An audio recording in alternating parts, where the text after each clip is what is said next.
가지고 이 선거 같은 무너진 저 악적들한테 가장 무서운 사람들이 후방대라고 합니다. 후방대. 후방대가 없는 데가 없대요. 그냥 눈만 돌아보고 고개 돌리면 다 후방대래. 전국에. 특히 선거관리위원회 건물 투표장 주변 그런데 우리 후방대가 없는 곳이 없답니다. 한 번 더 하시죠. 우리 한 번 더 외쳐보시죠.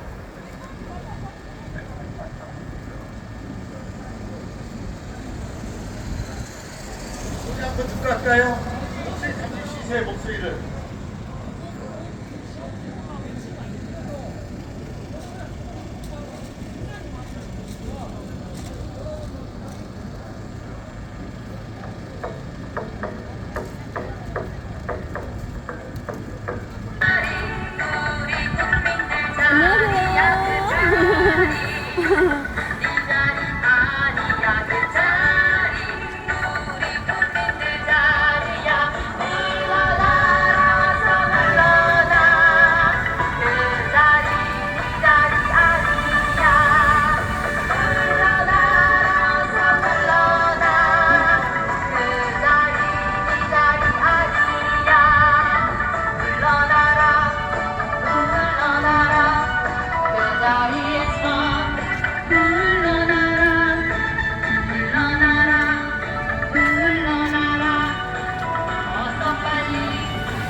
그 편말을요, 이 편말을 이쪽에 들고 서 계셔보세요. 이거 좀 찍게.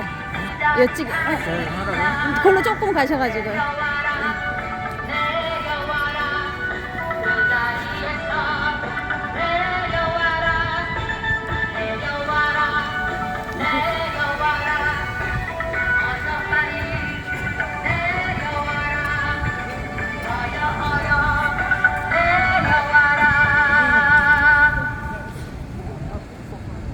이 자리에 누가 오셨는지 한번 알아봐서 오세요. 대한민국에서 아니요, 저기 성함. 성함. 선거법 관련 재판에서 최고의 저분 성함이 뭐더라? 권모로 시작하는 분이 있는데 그분이 누구십니까? 권오영 변호사입니다. 와!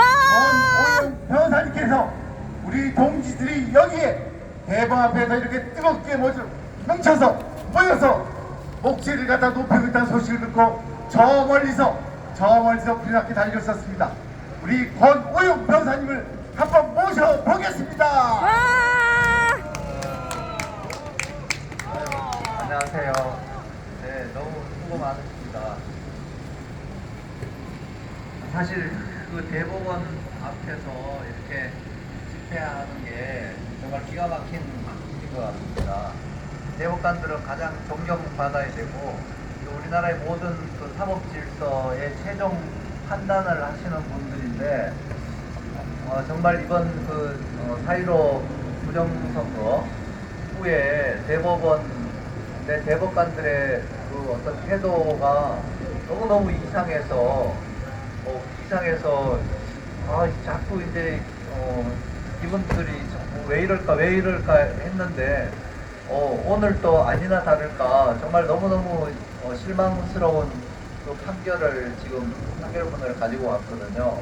제가 좀 소개를 해드릴게요. 이게 뭐 법적인 문제지만 여러분들도 충분히 아실 수 있는 내용이라서 제가 그걸 소개해드려야 지금 대법관들이 도대체 어떤 짓을 하고 있는지 여러분들 아실 것 같거든요.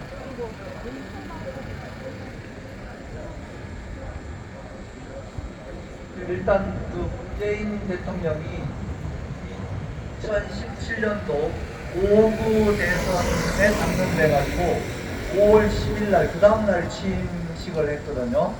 근데 취임 선서에서 여러분들 어떤 이야기를 했는지 여러분들 잘 아시죠? 과정은 공정하고 결과는 뭐 공평하고 뭐 이런 이야기를 겪어보지 않은 나라를 만들어주겠다고 정의롭다 뭐 이런 했습니다. 얘기인데 사실 5구 대선 저희들이 지난 선거에 사진 들고 보면 거기 위조 투표지를 가지고 그냥 개표장에 갖다 쌓아놓고 그 개표하고 또 최근에 지난 그 우리가 4.15 총선에 대해서 이제 알게 됐지 5구 대선 자체가 이게 부정선거라는 거는 우리 대부분 국민들이 모르고 소수 정말 일찍부터 이 우리나라 부정선거에 대해서 밝혀오신 분들이 현장에서 다 파악한 사진들이 있더라고요. 근데 완전히 그 여러분들 많이 본 신권다발 투표지들 그런 투표지를 쌓아놓고 그냥 갖다가 하고 또 특별히 그때 출마한 사람이 문재인 말고도 안철수, 홍준표 이렇게 세 분이 이제 여당, 야당 뭐 이렇게 제3당 이렇게 출마를 했는데 사전 선거에서 홍준표하고 안철수는 마이너스가 되고 둘이 합하면 문재인의 플러스가 되고 이런 결과가 최근에 공병호 박사님이 분석을 한 걸 방송을 하신 걸 봤거든요. 그만큼 출범부터 부정선거로 시작한 정권이었고 그 대통령이 자기 임기 내내 모든 선거를 부정선거를 그냥 이렇게 모든 것을 시행하는데 자기가 대통령이고 그리고 과정이 공정하다 그러고 결과가 뭐 평등하다 그러고 정말 정의롭다 그러고 그게 정의입니까? 부정선거가 정의인가요? 부정이라는 거죠. 부정이고 그 불법이잖아요. 그리고 대법관들은 도대체 어떤 짓을 하고 있냐면 2017 수 122 대통령 선거 무효 소송이 있었거든요.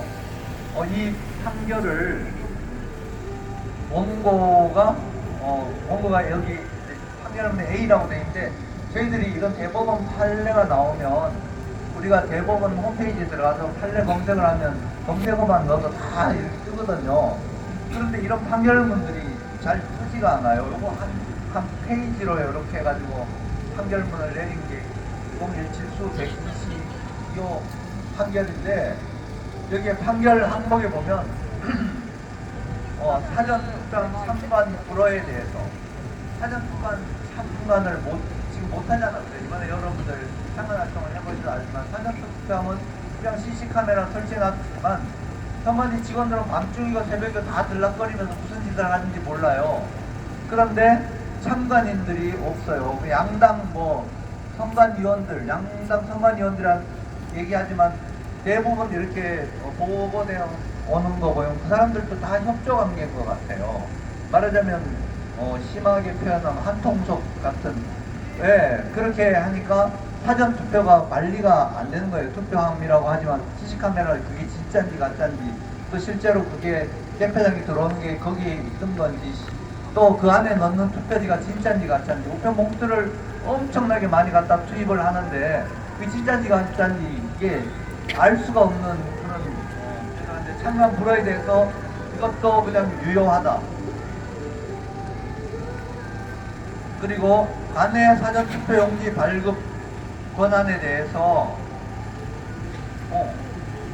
투표관리관이 이제 그러니까 여기 만일 전에 연수동에 선거면 좀 지방에서 투표하는 걸 가지고 지방에서 그냥 찍어도 다 유효하다 뭐 이런 판결인데 그거는 그렇다 치더라도 그것도 정말 관리가 안 되는 거거든요.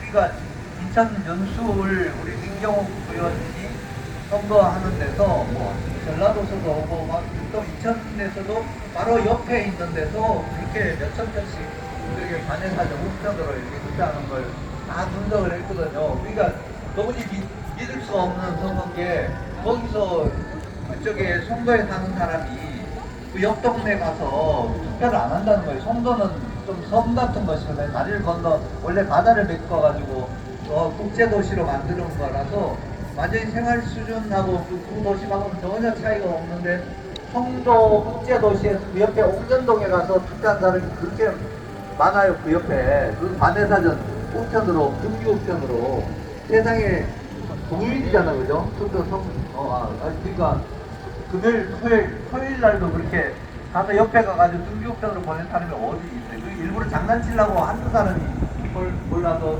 수백 명, 수천 명이 그렇게 하지는 않잖아요. 그리고 바코드 사용에 대한 투표의 기밀 침해, 이 부분도 이유 없다. 여기는 그래도 QR코드라는 용어는 안 썼어요. 양심이 여태까지 있었어요. 2019년도 9월 26일 날 판결했거든요. 2019년도 그러니까 4.15 총선 전에만 해도 그래도 양심이 이만큼 있어가지고 QR코드를 바코드라는 표현을 안 쓰고 바코드 사용해도 된다 이런 식으로만 판단을 해놨어요. 그 결국 QR코드를 그냥 은근히 이렇게 합리화해 준 거거든요. 그리고 사전투표 관리관의 사인 미납인에 대해서 이것도 괜찮다고 해놓고요. 사전투표관 사인을 날인하지 않고 그리고 인쇄로 해가지고 이렇게 그게 결국 투표지 위조에 한 10년 이렇게 악행이 되는 거거든요. 대법원에서 판결을 이런 식으로 하니까 투표지를 그냥 막 위조해도 확인할 필요 없어요. 저장을 선관위원회에서 그것도 사주고 그것도 모자라가지고 인쇄해가지고 인형만 선관위에서 전부 가지고 사진 파일 가지고 다 새로 만들 수 있는 그런 투표지를 그걸 가지고 또 현장에서는 위조된 투표지가 다 나오고 그럼 이런 선거를 대법원에서 왜 계속 합리화하는 판결을 해주는지 그리고 사전투표용지 모형 미공고 이것도 선거법 분명히 투표용지 모형을 공부하게 돼 있는데 이것도 괜찮다고 그래놓고 그리고 선거 사무관리에 대해서 전산 관리에 관한 시행규칙을 안 만들고 그냥 하고 있는 거에 대해서도 이것도 의무가 없다는 거예요. 규정도 없이 전산으로 해가지고 전산은 진짜 이거 완전 사기극이거든요. 네, 그 명부를 보면 완전 죽은 사람들을 막 명부에다 등록을 해놓고 또 실제로 선거인보다 엄청 많이 부풀려가지고 명부에 올려놓은 게 제가 직접 명부를 봤거든요. 한 주소에 뭐 44명 뭐 열몇 명 막 이런 식으로 명부를 그런 명부를 다 점검을 해봐야 되는데 이걸 컴퓨터로 하고 규정도 없이 그리고 양당 찬반하는 규정도 2014년도인가 없애버렸어요. 그러니까 우리나라 선거는 마구 이제 대놓고하게 국회에서 법을 만들어주고 대법원은 판례를 만들어주고 그리고 개표 참관인 인원수 제한 이것도 안 된다. 투표지 분류기 이것도 그냥 괜찮다. 이게 딱 7페이지. 여러분들 앞에 표지부터 이게 그냥 거의 요거 법관 한 명 이름 있는데 7페이지까지로 해가지고 지금까지 판단하는 항목이 몇 개나 되나요? 이걸 몇 줄씩 판단해 놨어요. 이걸 대법원 판례라고 이런 식으로 남겨놨거든요. 근데 그 다음에는 저 가관이에요. 그 다음에 이제 우리가 4.15 총선 무효 소송을 열심히 해왔잖아요. 거의 2년 동안 해오고 겨우 2021년 그러니까 2월 28일 날 이제 검증기를 거치고 그 다음에 이제 5개 검증기를 하면서 투표지를 맞춰서 전부 완전히 바꿔치기 한 투표지를 확인을 했잖아요. 그런데 작년 11월 11일 날 이때가 언제냐면 오전에 10월 4일인가? 그때 그 수원에서 오산 지역구 그 최영희 전 합참의장 해군 제독이 원고가 돼서 제기한 소송에 우리 변호사들이 엄청 많이 갔거든요. 황교안 전 총리님도 그 자리에 오셨고 우리 민경훈 의원도 오고 이렇게 쭉 한 그때 변호사가 가장 많이 참관을 했는데 아니 정말 이거 검증기일에 법관들 태도가 너무 말이 안 되는 거예요. 너무너무 이상한 기표인이라든지 그리고 아예 투표관리관인에 아예 날인이 전혀 없는 것들도 다 유효표 처리하고 그것도 전혀 누가 손댄 자국이 안 나는 새 용지를 갖다 놓고 유효표 처리하는 이런 걸 보고 우리가 너무너무 이거는 잘못됐다고 생각을 하고 그리고 법관이 4명이 왔는데 한 명 주심법관만 그 위에 단에 서 있어가지고 밑에 내려와 보지도 않고 나머지 법관 3명은 뒤에 보이지도 않는 곳에 가가지고 거기다 앉아서 모든 걸 다 판단을 해버리고 다 유효표 이렇게 판단을 해요. 그래서 너무너무 막 자존심도 상하고 그 중에 뭐 제 동기 법관도 있었고 저보다 훨씬 후배도 있고 그런데 제가 이제 그래 실물 투표지 사진을 보여주면서 이거하고 저 투표지하고 같은 거 한번 좀 봐라 그랬더니 아니 이렇게 외면을 하는 거 있죠.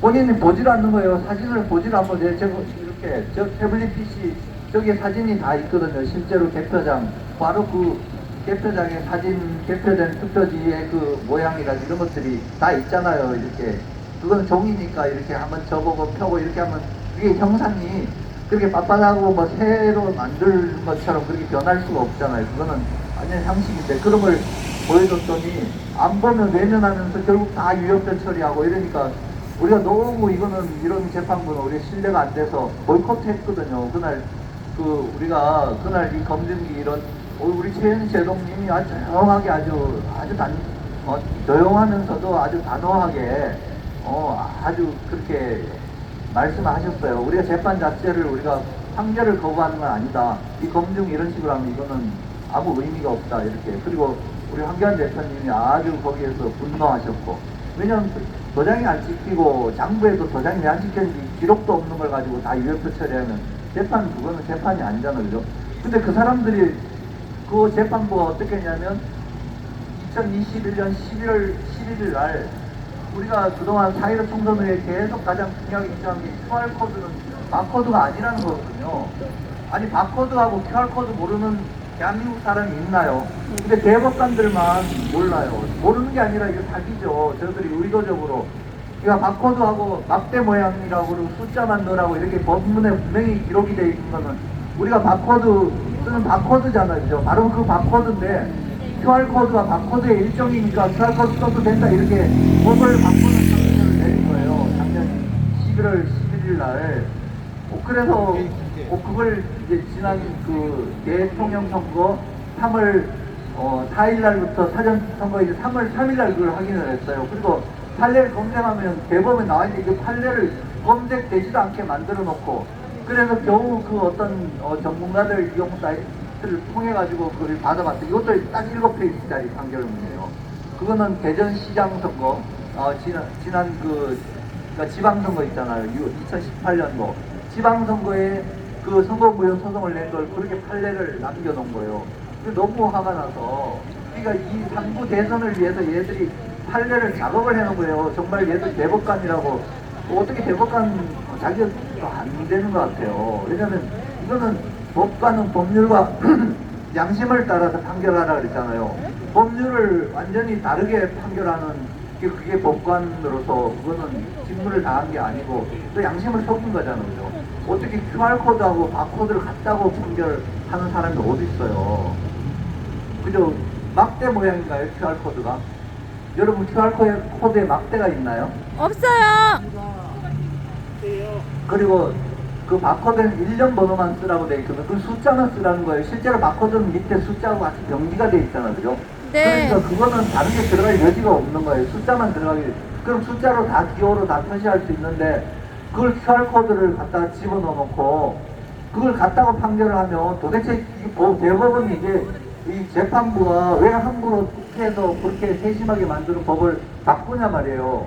법률에 따라서 판결하라 그랬지 저 맘대로 그냥 법을 바꾸라고 한 대법관의 권한이 없잖아요. 그래가지고 3월 7일 날 우리가 이걸 고발을 했습니다. 3월 3일 날 그렇게 하고 황교안 대표님이 이 재판부 4명 전원을 고발했거든요. 제가 이 사람들 이름은 한번 박정화 대법관이 재판장이고 김선수 대법관, 노태학 대법관, 오경미 대법관 이렇게 이 판결을 하면 그 밖에도 몇 가지 점이 있는데 가장 중요한 거는 QR코드가 바코드의 일종이다 하고 그냥 판례를 남겨놓은 거. 그러면 우리가 그동안 소송했던 거 다 이제 소용이 없게 된 거예요. 그런데 오늘 또 제가 확인했는데 이거는 더 황당한 거예요. 지금 우리 특별 2부가 우리 민경우 의원 연수를 재판을 담당하고 있거든요. 우리 재판을 아마 2년 이상 4.15니까 2년 가까이 이제 하고 있잖아. 2020년부터. 그리고 검증기일도 거치고 엄청난 증거 신청도 하고 감정도 거치고 그리고 너무너무 많은 증거가 나왔잖아요. 나왔는데 근데 특별 대법원 2부에서 이렇게 판례를 남겨놨어요. 여기 대법관 4명이 여기는 재판장이 천대역. 왜냐면 한부에서 재판장으로 다 돌아가면서 하는 거거든요. 주심법관 천대역 재판장, 주심은 민유숙 대법관, 그리고 대법관 조재현, 이동원 여기다 똑같이 QR코드가 바코드 일정이다 하고 이렇게 판례를 남겨놨어요. 이거는 2017년 5구 대선에 대해서. 그러니까 이 사람들은 아예 국민들이 이렇게 많은 사람들이 증거를 확인을 하고 실물 증거를 이렇게 제시를 하는 재판을 아예 그냥 기각하려고 사전 작업을 이렇게 하는 이게 대법관들인지 너무너무 실망스럽거든요. 여기 대법관들 저도 경력이 되니까 아는 분들도 있고 뭐 후배도 있고 또 뭐 하여튼 이렇게 그런데 정말 그렇게 하려고 대법관을 자리를 차지하고 있는지. 왜냐면 법을 바꾸면 안 되잖아요. 대법관들이. 국회는 국민의 대표가 법을 만들고 국민의 대표가 만든 국회에서 만든 법률이니까 우리가 지키는 거거든요. 근데 왜 대법관들이 임명받은 사람들이 왜 법률을 바꿔요?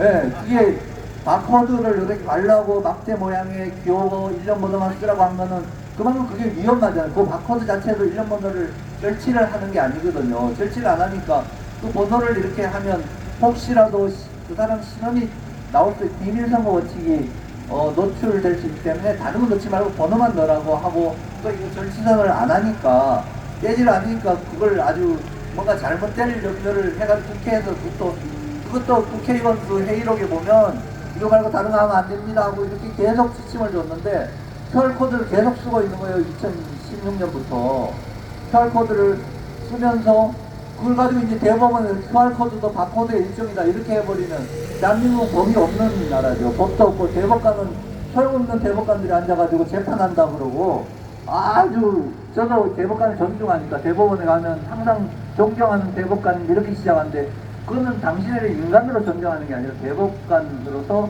우리 국가의 전체 법체계에서 중요한 판단을 하기 때문에 그 직을 존중하는 마음으로 그렇게 예의를 차리면서 우리 전장용 씨 같은 경우에는 거기 소리 한번 질렀다 그냥 끌려가지고 밖에 패대기 쓰고 이래도 우리가 할 말이 없는 게 그만큼 법치주를 유지하고 저도 이제 좀 전에도 대법원 화장실을 갔다 왔는데 화장실 가려면 이걸 몸을 다 수색을 당하고 속에 있는 거 제 지갑까지 다 털어내놓고 가서 몸도 이렇게 수색을 하잖아요. 아니 그렇게 하는데 저 안에서 본인들이 불법을 하고 있는데 저게 뭔지 모르겠어요. 저거는 대법원이 잘못된 게 아니라 사람들이 잘못되니까 사람들이 스스로 나오든지 아니면 우리가 끌어내든지 이렇게 해야 되거든요. 왜냐면 불법을 하는 법관이라고 우리가 세워놓고 대한민국을 이렇게 부정선거의 토양을 만들어주고 이런 상황을 지금까지 우리는 몰랐으니까 이걸 허용을 하지만 이제 알았기 때문에 우리가 그러면 안 되거든요. 근데 적어도 이 판결을 내린 사람들은 우리가 다시 사법 처치하고 이런 일들을 우리 국방대에서 하면 좋겠고요. 왜냐면 대법관이 위에서 대통령이 그냥 불법을 하고 대법관이 불법을 하고 밑에 사람들이 아무리 경찰관이고 밑에 법원이고 그걸 그 사람들은 그 직이기 때문에 그걸 존중할 수밖에 없어요. 그럼 결국 그 사람들을 끌어낼 사람들은 불법자들은 국민밖에 없거든요. 그래, 문재인 대통령, 지금 뭐 대통령인지 아닌지 모르지만 그 사람이 이제 임기가 얼마 안 남았지만 아직도 대통령이니까 본인의 권한을 끝까지 행사하려고 하는데 그냥 가진 불법은 지금까지 다 저질렀잖아요. 5월 9일날 부정선거를 한 사람이 5월 10일날 뭐 과정은 뭐 어쩌고 저는 따라하지도 못하겠어요. 그게 기억이 안 돼요. 그렇게 정말 굉장히 좋은 말 같은데 거짓말 어떻게 대통령이 돼가지고 그게 거짓말만 처음부터 끝까지 거짓말만 하고 부정선거하고 이렇게 하는 사람을 우리 국민들이 좀 더 많이 알고 우리가 정말 이 사람들은 끌어내야 돼요. 그리고 심지어 요거는 그러니까 분당에서 김민수 후보가 4.15 총선 때 이제 국힘당 후보로 통합당 후보로 출마를 했고 그 상대방이 누군지 모르지만 그 선거 결과를 보면 그것도 아주 패턴이 나타나거든요. 사전 선거에 뭐 비율이 딱 있고 당일 선거는 김민수 후보가 확실하게 이겼어요. 이겼는데 사전 선거 결과를 가지고 이제 그 상대방이 법관인데 왜 젊은 법관인데 그 뭐 민변인가 뭐 이렇게 하면서 그 사람이 아주 그냥 앞장서 가지고 이전 막 대법원장 구속되도록 막 이렇게 하는 사람이 있어요. 이탄희 법관인데 그 사람이 어떤 짓을 했냐면 국회의원 180명 동의를 받아가지고 전직의 그 부장판사라고 굉장히 저하고 동기지만 굉장히 우수한 분이거든요. 서울중앙지법의 형사수석부장 판사를 하고 이런 분들 탄핵을 소추를 하는 거예요. 그래서 헌법재판소에 가서 재판을 받게 해요. 그러니까 더 의로운 사람을, 더 불법을 저지른 자들이 탄핵을 하고 또 더 의로운 대통령을 구속을 시키고 징역을 주고 이런 게 지금 대한민국의 현실이고, 그러니까 이 대법은 모든 법관들이 다 양심을 속인다고 하지는 않지만 적어도 이런, 왜냐하면 바코드를 QR코드를 막대 모양이라고 본 사람, 그 사람은 안경을 새로 맞춰주든지 아니면 그 사람은 양심을 다시 바로 세우라고 하든지 뭐 이렇게 국민들이 여기에 대해서 이제 모양을 보여줘야 될 거거든요. 그래서 오늘 이렇게 여러분들 이렇게 정말 다들 바람도 불고 푸른 날씨에 이렇게 나와서 법원 앞에 시위하는데, 우리가 시위하는 목적이 있거든. 이게 우리가 법으로 되면 이런 일을 할 필요가 없잖아요. 근데 법이 안 되고 법을 가장 높은 지위에 있는 자가 법을 지 맘대로 바꿔버리고, 그리고 또 여전히 그 자리에 안 되고 또 판결한다고 기다리고 있거든. 민경우 의원 이제 4월 28일인가 증인신문하고 그 다음에 이제 곧 결심하고 판결할 거예요. 그럼 미리 아마 다 판례를 남겨놨는데 우리가 뭘 가지고 혹시 싸워요? 동영상 올리게 되면 올려도 그러니까 되죠? 진짜 기가 막힌 일이에요. 그리고 제가 그럼야 그 창고에 가보자. 선관위 창고에 가면 투표지가 있잖아요. 전에는 완전히 바꿔치기 한 3투표지만 있으니까 비교 대상이 없고 3구 대선을 치르고 나니까 우리가 진짜 투표한 게 그래 조금이라도 있을 거 아니에요. 그 창고에 가서 한번 비교해보자.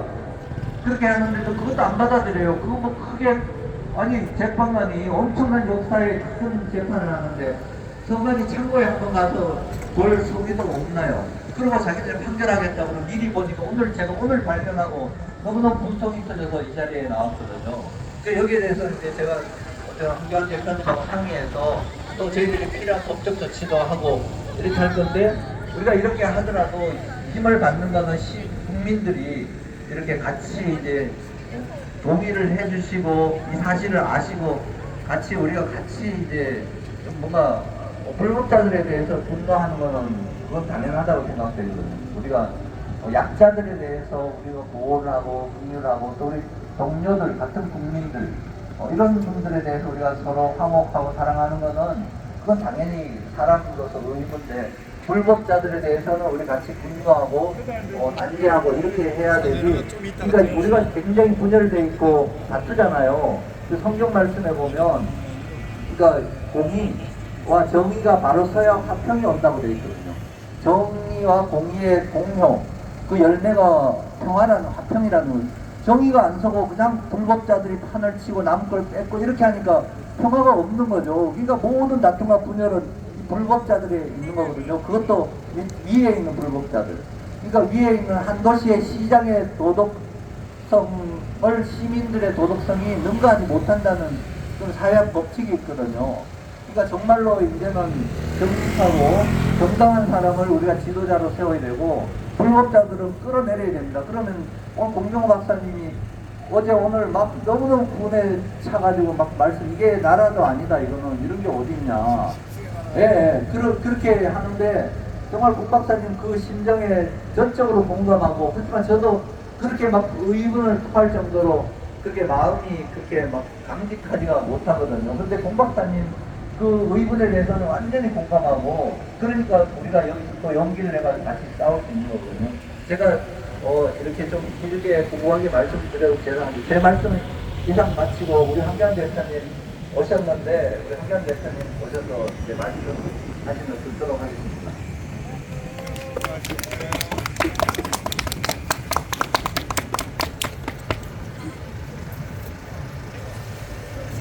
여러분 반갑고 고맙습니다. 감사합니다. 대법원 앞에 우리가 이렇게 빙 둘러서가지고 이렇게 25인 시위하는 거 괜찮지요? 네. 이제 출발은 25인으로 했습니다. 그러면 이제 내일 모레 다시 한번 이 대법원 앞에서 할 텐데, 앞에서 우리 대법원 앞에 가서 합시다. 대법원 앞에 가면 집회는 못해요. 그러니까 집회 대신에 기자회견을 하면 돼요. 여러분 떠들지 말고 시끄럽게 하지 말고 기자회견으로 하면 되는 거예요. 여러분 중에 유튜버 하나 데려오세요 같이. 그래가지고 너희도 뭐나 유튜브 하면 되는 거죠. 그래서 요 다음에는 저 정문 앞에 가서 거기서 우리가 지금 이것처럼 둘러서가지고 아마 다음에는 지금보다 내가 볼 때 2배가 올 것 같아요. 네, 그래서 거기서 이제 우리의 얘기를 대법관들에게 전하도록 그렇게 합시다. 이제 출발이에요. 오늘이죠. 오늘 아침에 노정희 중앙선관위원장 집 앞에 가서 시위를 했는데 거기도 한 20분 오신다고 그래요. 출발 치고서는 아주 좋은 겁니다. 출발 치고 맨 처음에 우리 아마 여기 5명, 7명 더더군요. 근데 그보다 4배가 많이 왔어요. 다른 학계 종목까지 말하면 굉장히 더 많은 분들이 왔고 이런 상황이기 때문에 이제 우리가 반드시 우리 목표는 뭡니까? 1차 목표는 뭘까요? 노정희 사태. 네, 노정이 끌어내리는 겁니다. 그렇죠? 우리가 뭐 2주만 하면 반드시 물러날 거예요. 지금 이제 오늘 아침에 우리가 나가는 걸 못 봤다고 합니다. 못 봤죠? 노정이는 우리를 봤습니다. 아, 그래요? 그러니까 우리 봤으면 된 거예요. 나는 또 못 봤다고 그래가지고.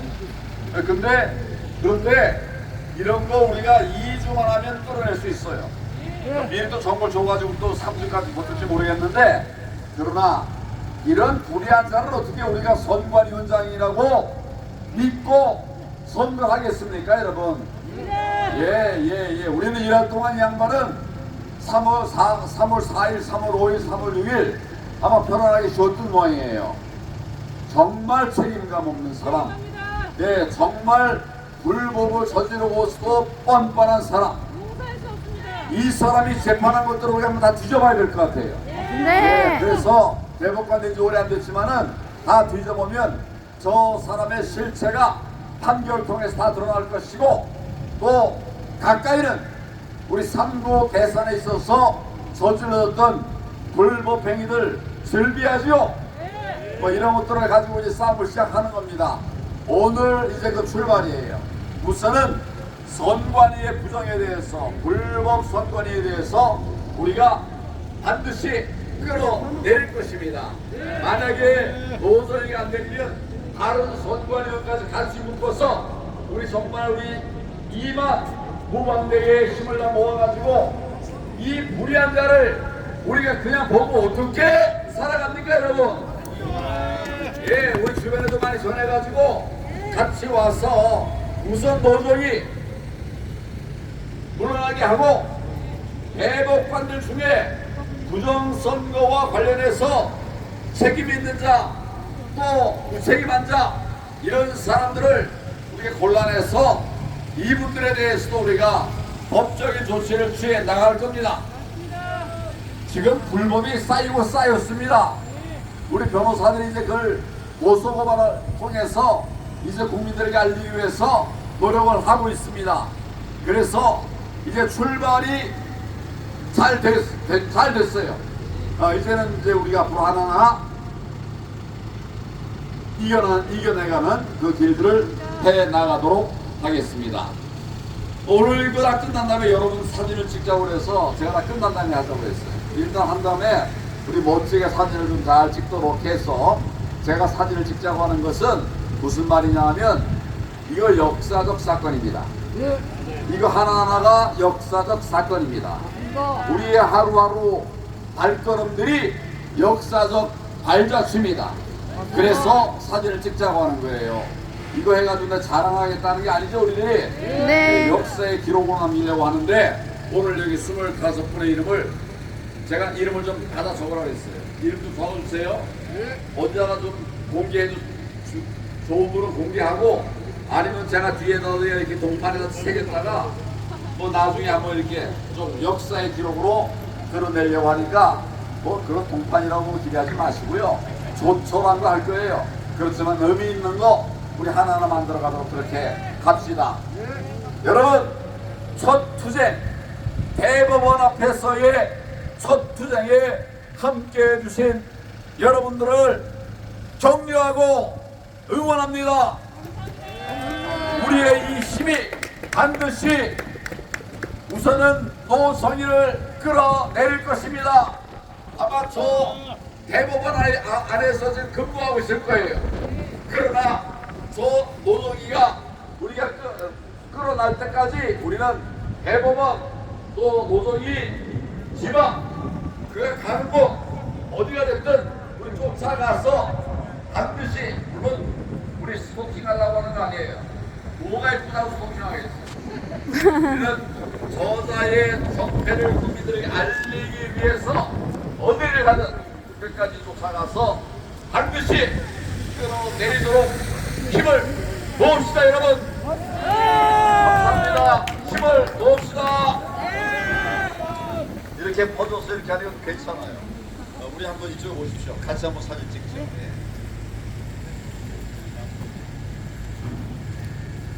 네, 우리 먼 길을 갔다 마다않고 교통도 끝까지 오가면서 이렇게 달려오신 황교안 대표님께 박수 한번 부탁드립니다. 네, 그리고 사진 찍으려고 하니까 이쪽으로 안 보이죠? 이쪽으로 오세요. 이쪽으로 몰려서 오세요.